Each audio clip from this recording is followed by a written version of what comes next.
அந்த அறிவிப்பால் அன்ப தருவாளே சின்ன அறிவிப்பும் இன்று சுடுவாளே நீயும் தும்மிடி தும்மிடி ஆயுசு நூறாக என்னுயிர் உன்னோட பத்திர சொத்தாக என் பார்வை உன்னோடு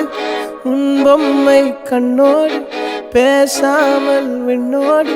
நாம் மிதந்து போவோம் காதாரா அடியாளோ நான் தாங்க மாறோடு